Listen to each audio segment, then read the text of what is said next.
All right, this is it. My name's Jeff K, and you're listening to episode 310 of the world-famous West Virginia Surf Report podcast.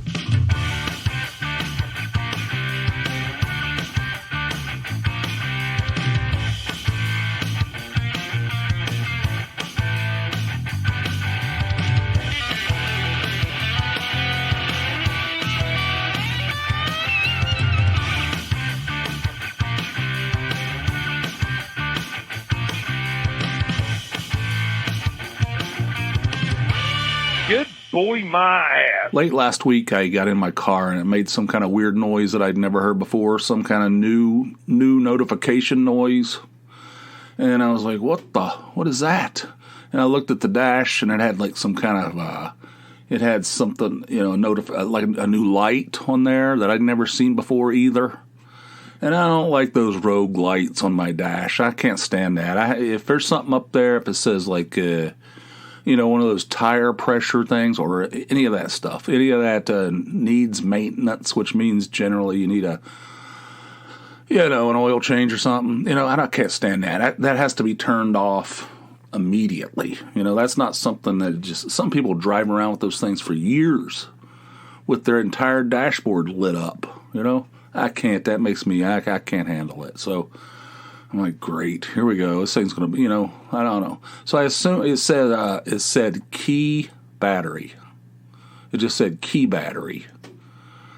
And so I assume the key battery is like the battery's dying. It's it's getting low, I'm like, all right.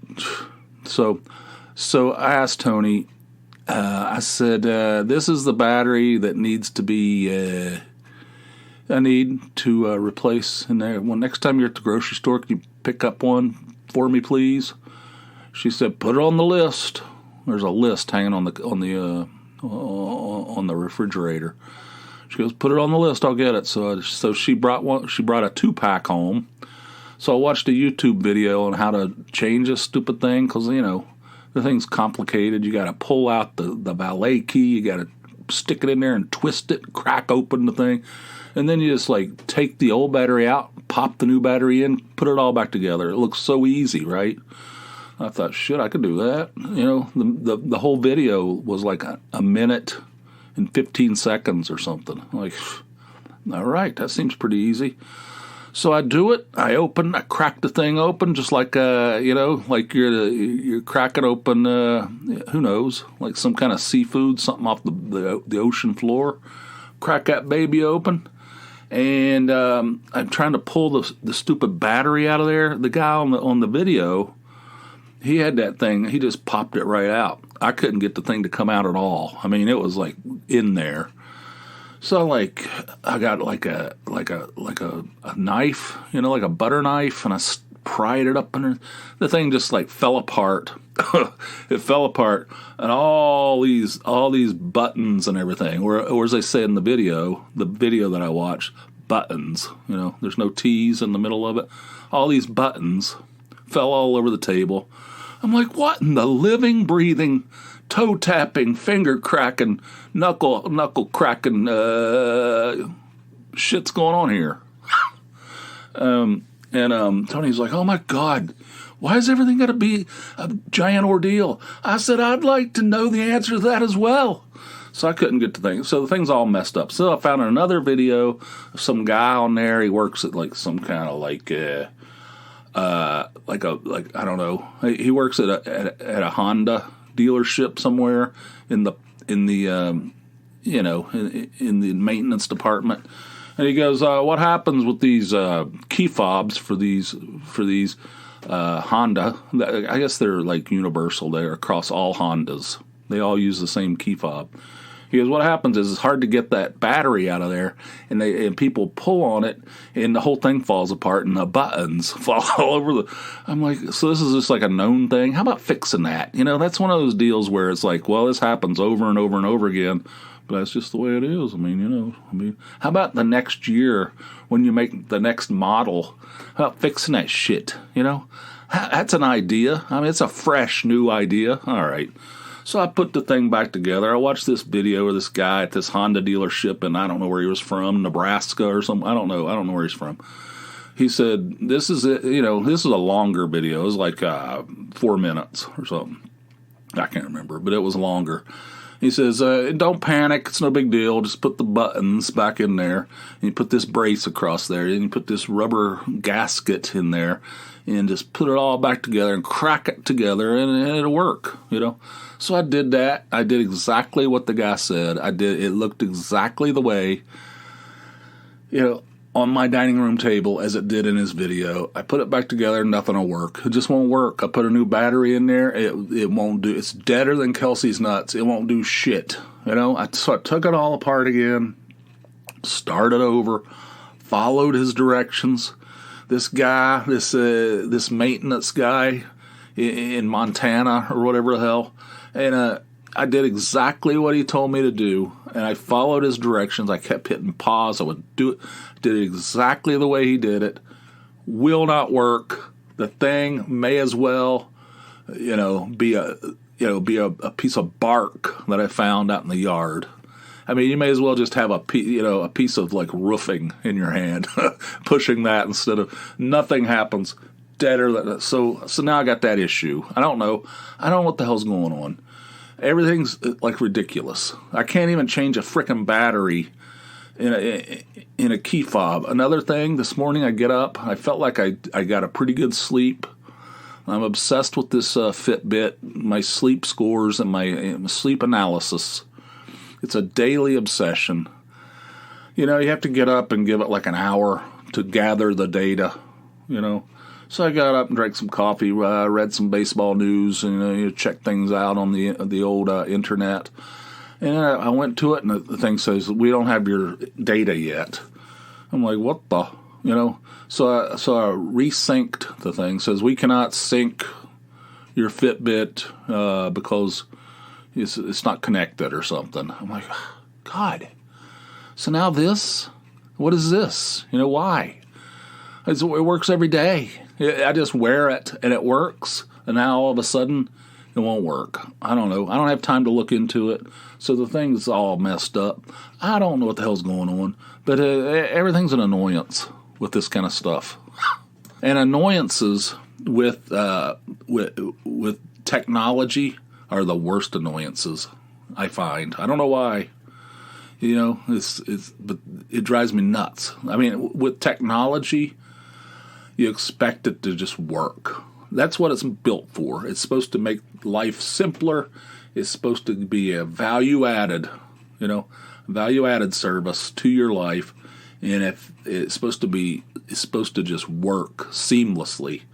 And if it doesn't, it makes me crazy. So that's where we are.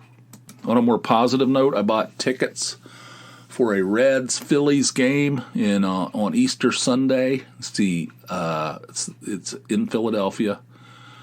And they got this new, I don't want to start going off on a baseball tangent, but 2023, they have this new schedule scheme where every team plays every team. So they start out with this, it's interleague play. I mean, they've been doing that for a long time. I was totally against it, and I'm still not a big fan of it. But the National League will occasionally play American League teams, But now, starting next year, in the upcoming year, every team is going to play every team. I don't know how this is supposed to work. So basically, there's no American League, no National League. It's just Major League Baseball, just a big gloop, just a big gloop. I mean, it's been said many times before. But anyway, so that's happening. So the Reds always played the Phillies in late August. It was frickin' hot. It was just, the worst. Philadelphia in late August.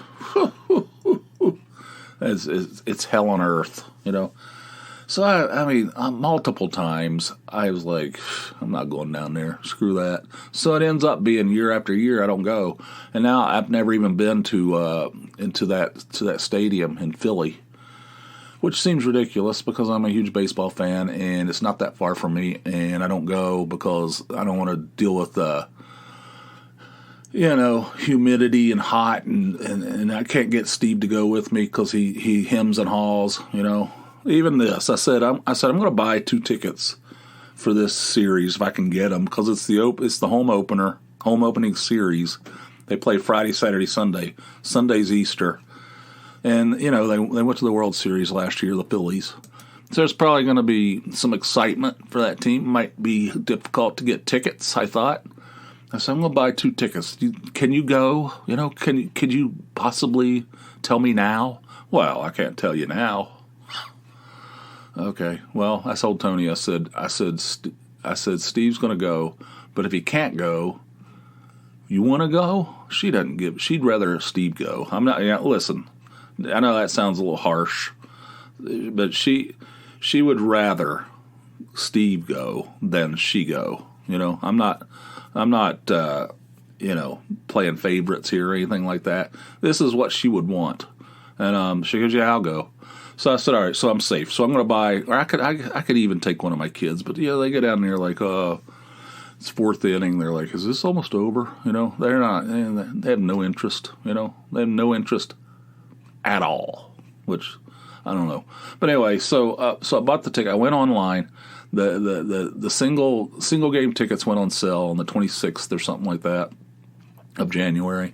And I went online that day and I bought 2 tickets, and they were really good for that Sunday game, Reds and Phillies. And and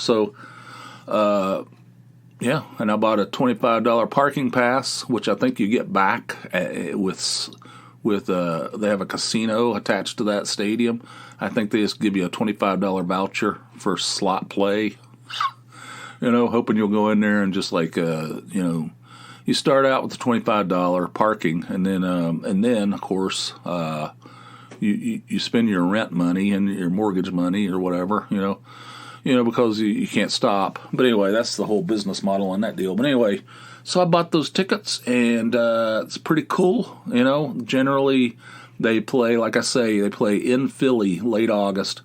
Now that they screwed up the schedule where every team plays every team, they're playing in like early April, which is unheard of. So I'm gonna go see the Phillies and the Reds in a new stadium for me. So this summer I'm gonna try to add stadiums. I'm gonna try to add some stadiums to my list of stadiums visited.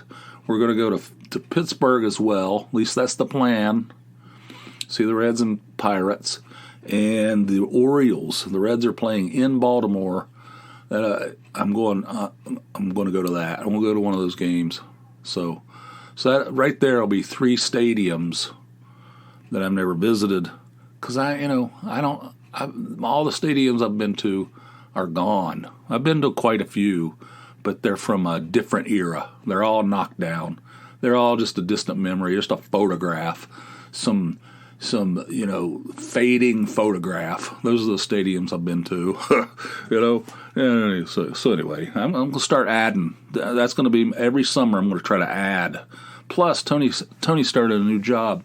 She gets 20 days of paid vacation, which is not bad. 20 days. That's not too bad.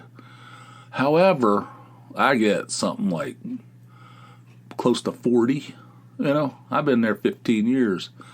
And with my carryover, which I have something close to 40 days paid vacation. Is that crazy?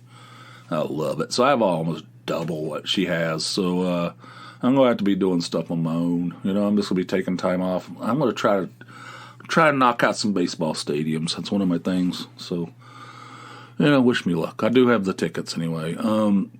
Let's see. On Friday, Tony goes, we're going out to dinner with the younger boy's girlfriend's parents again. I said, all right, whatever. That's fine, We did it once before. Turned out to be it was a lot of fun, It was a lot of fun. I was stressing because I don't know these people at all. And we went and we met at this place called Breaker Brewing, and they were drinking. They had, it was the mom and dad and the grandparents, it was the dad's parents. And so it was, there was a bunch of us there, and everybody's fun. They were great, I mean, it was but there was a lot of beer flowing. There was a lot of flowing of the, There's a lot of alcohol being consumed at this thing, at this Breaker Brewing, the first one. Then Tony told me on Friday, he goes, we're going to meet them on Saturday. I said, all right, that's fine. I said, where are we going? She goes, we're going to meet over at Tully's. I said, what? Why? That's like a TGI Fridays type place. I said, that's kind of an odd. I said, why not a brewery? I said, the beer helps with the, being social with people you don't know. And she goes, I don't know, that's what they want to do. I said, what time? She goes, 12:30. I said, 12:30? What the hell? What is this? I said, that's not dinner. I said, that's breakfast, And she goes, no, Tully's at 12:30. I said, all right, whatever. I said, we'll make do, whatever. I thought, we can't drink at 12:30 in the afternoon. I mean, what the? You can't be drinking at noon. I mean, that's literally, I get up at 9. I set my alarm every day for 9 o'clock, and I sometimes don't get out of bed at 9. I get out of bed at like 9:30 or sometimes 10. And this is at noon. This is like when I'm drinking coffee. I said, whatever, we'll roll with it. It's fine. I mean, they're cool. I like them. I don't have any issue with them. It's just I don't know them very well, and it's a little bit of anxiety. So we went there went over to Tully's, and we met them there, and the grandparents were there again, and the mom and dad, our younger boy and his girlfriend, and me and Tony. So we're all sitting there, and the guy came over. He goes, my name's Justin. I'm going to be your waiter, or I'm going to take care of you, or whatever. I'm going to take care of you today. Can we start you out with some drinks? And the dad goes, all right, I'm going to start with a flight of craft beers. It's like, here we go. It's like noon. I was like, I don't want to drink this early. But they went around, and everybody's ordering alcohol, and got to me. I'm like, I guess I'll have a pint. Ordered a pint. I'm going to try to make this thing last throughout the entire meal. I don't want to start drinking at noon. No, the problem with me is I'm not like a normal person. When I start drinking, there can't be big, large gaps. You can't just like drink one. Once that switch is flipped, So I don't like drinking that early in the day. So, but anyway, they ordered some stuff and ordered some beer. I drank one. I had a 1 pint of the New Trail Broken Hills IPA. Fantastic. And I had a burger, and it was fun. The whole thing was fun. They were a blast. They were good times. We had fun and a lot of laughs. No gaps, and I don't talk much. I don't sit there like stone faced, but I interject with the witty comments here and there. But I'm not I'm not the guy that's like shouldering most of the conversation. I interject. I interject with the witty stuff. With borderline questionable comments that are go right up to the edge. This is my comfort zone, and it was fine. They were a lot of fun. They're cool. I like them. I mean, I enjoy spending time with them, and hope we can do it again. I mean, we don't really do this kind of stuff. It's not really in our wheelhouse, but it was fine. It went great, and everybody else is drinking. I wouldn't say they were getting, I wouldn't say they drank a lot, but they drank more than I wanted to. They drank way more than I did. I only had that 1 pint, and it was fine. I didn't feel, generally it makes me feel like I start dragging massive ass. If I drink a beer or 2 beers and then don't drink anymore after that, and it's early in the day, I'm like dragging, I'm like, oh God, It has to be maintained. Once it gets started, it has to be maintained. So anyway, that was fun. It was good. I had no issue with that at all. I got an email yesterday from a listener. I should know their name, but I'm sorry. I'll have to look that up. But they sent me this article about somebody. We were talking about those sensory deprivation tanks. And hang on a second. I don't feel right about this. Hang on a second. Okay, Andrew sent me, surf reporter Andrew sent me it's like a snip from a looks like a Reddit article where somebody went into one of those sensory deprivation tanks where we were talking about those floating tanks. Remember I went to that wussy show down in Philly, and it was at some kind of salon where they have these tanks where you can go in there and they're full of Epsom salts. You get in it. It's the same temperature as your body. You lay in it and just float, and it's dark. There's no sound whatsoever, and it feels like you're just floating in space. It feels like there's no gravity.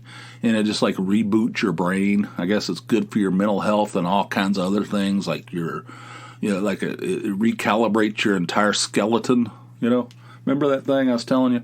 So that band Wussy that I went to see down in Philly played it. They were doing this like living room tour, but it wasn't all living rooms. It was living rooms and small. This is just a business. This is a salon. They sold 40 tickets. They made 40 tickets available.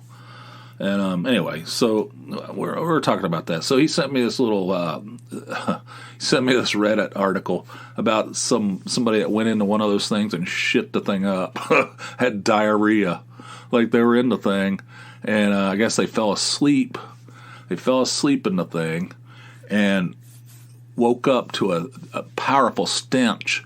And realized that they like shit the entire the whole tank up, and now the company or the owner of this salon is like suing them for like $8,000. Said this thing they have to replace the whole tank because if word gets out that somebody shit it up, they're not going to have any business whatsoever. Like, how could you go into a thing and just shit? What is wrong with? I don't understand people. I don't understand any of that. I mean, I guess I should. I guess I should be thankful that I don't have these kinds of problems. And I try not to be one of these people that's like, I don't have that problem, so why does other people have that problem? I know people are different. People have all kinds of problems, especially with their ass. I don't understand any of that. I don't understand any of that. Out of my way! Get out of my way! There's people like shoving people out of the way, running to the toilet. I mean, I don't understand that either. There's all kinds of stuff about that. And the whole ass realm, the bowels and the lower intestines. People have all kinds of like problems with that.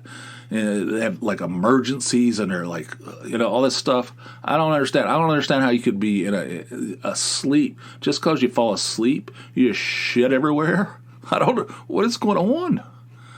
But anyway, this person, I think it was a woman. I can't remember. I read it yesterday. I was laughing. But I don't know if it was a man or a woman. It went into this thing, fell asleep, just shit the whole thing up with diarrhea. And now they're suing them to replace the tank. Man, what a nightmare. Unbelievable. I'd like to do that, though. I wouldn't want to go into that shitted up tank, obviously. But I'd like to try that sometime. It sounds pretty cool, When that woman was giving us the little spiel about it down there at that show, she made it sound pretty sounded pretty appealing. I wouldn't mind going in there, getting in one of those tanks for 90 minutes. I think that's 90 minutes. I think you're in there 90 minutes, and and just get in there and float and reboot everything. Just get your head rebooted. I need a reboot. God knows it's true. But anyway, I thought that was kind of funny. Let's see. What else we got here?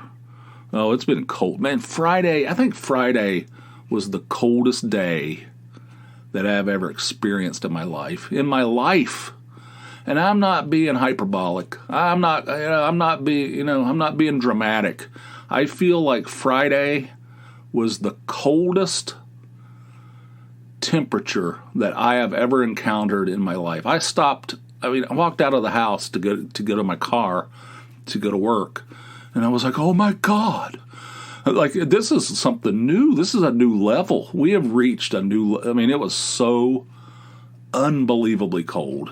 Just unbelievably cold. I think it was like 2, but it was real windy, and it felt like minus 30 or some kind of insane number. I know up in New England they had like like minus 108 or something like that. I mean, it's insane. I mean, it's so incredibly cold. Then I had to stop and get gas. I stopped. I was going to fill my tank. I get out, and I'm like, screw this. $15 is good enough. I'm not going to sit here and wait for this thing to pump up to $40 or whatever it takes to fill up the tank. Screw that. 15's good. Hell with that. So it was like too cold to fill the tank of my car. So cold. So cold. All right, so I don't know. Thankfully, it's over. Yesterday was like 50, and I went and got a car wash. I went to that Sheetz car wash where they had the disco lights in there. It's a new one. They remodeled it or something. They revamped the whole thing. They got the disco lights in there, flashing off and on. You get inside there, and it's like a party, man. You know? Yeah. So I got my car washed. I filled the tank up, ready for another week of aggravation. The key fob won't work, so, but anyway.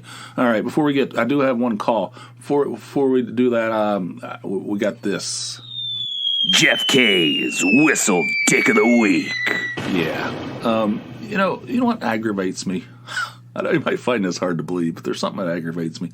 I've encountered this multiple times across many people through the years, is the people that ask you a question, and then they don't give you an opportunity to answer. They ask you the question, and then they start listing possible answers for you. Do you know what I'm saying? It's like, what are you going to do today? You need to get a haircut? You're going to go out and do this? You're going to have to go get a car wash? Like, if you would stop talking, I'd tell you what I'm going to do today. What are you planning to do today? Do you have to go? You going to go see a movie? You going to go? Like, stop talking. So you don't need to list possible answers. If you can just ask the question, and then I'll answer it. You don't need to list. You don't need to start listing possible answers. Just allow me to answer it, and then we can move on to the next boring thing. You know what I'm saying? So all you people, all you question askers, followed by possible question answers, you are the undisputed Whistle Dick of the Week. All right. Okay, I have a call that came in over the hotline, and here it is. Jeff, Wisey in T-Town. It's your lost brother you didn't know you had. I'm back. It's been a while. Wanted to call in a couple times, but just got sidetracked. But you talking about Popeyes reminded me of a story. And it's kind of in line with that KFC shouting guy that you talked about. If I recall correctly, I think he even called in. He's looking for your ass. But we had a Popeyes pretty close to my office a few years ago that we go to. Popeyes is great. Their red beans and rice, their spicy chicken, awesome. So we go in there, and there was a guy, he was probably about 23 years old, that was working kind of the front, bussing tables, cleaning, taking out trash, stuff like that. And normally he wouldn't raise... we wouldn't think twice about him, but he would want to clean the tables while we're sitting at them. And we ended up calling him Hoober Doober because he had a speech impediment, and he might have been on the spectrum, I don't know. But, he's kind of like, so, we'd let him clean the tables, and he'd have that place running. I mean, it was spotless all the time. Every time we go in there, Hoober Doober's busting his ass. And it was nice. So then we went in there one day, and for some reason, I guess he got promoted or whatever. They decided to put him as the guy that would call out your order when it was ready. And so he would be up there, and we'd all be standing there looking at each other like, did he say 5? I think that was 6. Was that me, you, me? And we'd all be kind of digging through the stuff. It was hilarious, but it was a mess, and it didn't last very long. And we went in there like a couple weeks later, and Hoober Doober is nowhere to be seen. Went in again, not there, and the place went to shit. So, Hoober Doober, if you're out there, Tulsa, Oklahoma, please come back. Because I really, really like the food, but that place just went to shit without old Hoober Doober. So, anyhow, George Norrie sucks.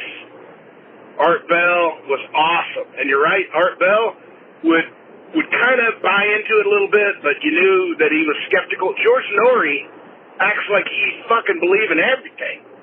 Just like buying it all. And the guests are now like metaphysical, fucking dream reading, stupid shit like that. Nobody wants to hear about these fruits. I think you got cut off there. But what a heartwarming tale. Thank you, Wisey. What's his name? Oompa Loompa? No, Hoober Doober. And yeah, I don't know. I mean, it seems like it's one of those things where he had his niche. He had his niche. He was very good at what he did. It's the Peter Principle. I mean, the Peter Principle is the concept where you rise to the level of incompetence, right? And that happens in business, I guess. People do a good job, they get promoted up, and then they move up into a point where they're incompetent, and that's where they stay for the rest of their career. Then you have people that are like people that are incompetent all through your organization. I guess this happens to the Hoober Doobers of the world too. It's the Peter Principle over at the Popeyes. The guy had his niche. He was very good, according to your accounts, Wisey. He was very good at his job, and then they moved him in. They promoted him. They said, "All right, great job. We're gonna give you more responsibility." And then everything went down the old shitter because it was the Peter Principle at work over at the Popeyes. By the way, I don't agree with you on the Popeyes is great. I don't agree with that. But hey, everybody has their own opinions on that. But that's I get you. I like the Hoober Doober. I like the Hoober Doober story. George Norrie and Art Bell, I think we're on the same page. George Norrie sucks. He's all right. I mean, I don't hate the guy. He just seems kind of like, I don't know, kind of phony baloney, I think he's just doing his job, I think Art Bell he was into it, and he loved that kind of stuff, and he was real, and I think George Norrie is just doing his job. I don't think he has any great passion for any of that stuff. I think that's just what he does for a living, And you can tell the difference. And Art Bell is great. And R.I.P. Art Bell. He's gone. But, I think we're on the same page there. And I'm sorry you got cut off. I don't know. At some point, I guess there's a max. But I appreciate you calling in, Wisey. I really do. And call in anytime. All of you can call in. Give me a call around the clock. We have it all set up for you. It's just voicemail. There's no need to be concerned about it. Some people seem to be concerned about it, like they're gonna get your identity stolen or something. It's just a frickin'. You don't even have to tell you. You don't even have to say who you are. I mean, you have. I prefer that you. I mean, it's not like they're gonna ask for your social security number or anything. It's just a voicemail system. I mean, I don't know. It's not controversial. The number, 570-290-8151. Call me around the clock. Ask a question, make a comment like Wisey did. Whatever what have you. Be a part of a future show. It's fun. So give me a call. 570-290-8151. If you want 2 episodes a week instead of a measly one, and I can't think of any reason. I mean, I have a pretty good imagination. But I can't, even with my, I don't know, even with my top-notch imagination, I can't think of a reason why you wouldn't want 2 of them instead of just 1. I don't understand how that would work. But anyway, if you want 2 a week instead of a measly one, it's easy to do. Head on over to Patreon. It's Patreon, patreon.com/Jeff K. Sign up for a $4 or more monthly donation. It helps me out a great deal. And you get an extra episode every week. Not every once in a while. Not every month. That's for suckers. every week. So do it today. Patreon.com/JeffK.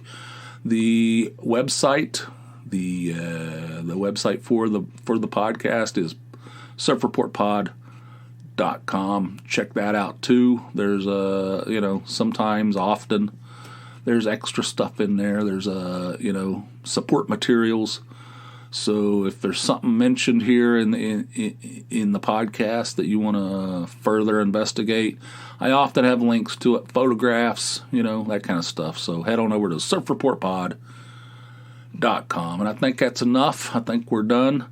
The next one will be over on the Patreon side. And until then, you guys have yourselves a fine, fine day. I'll see you. Bye.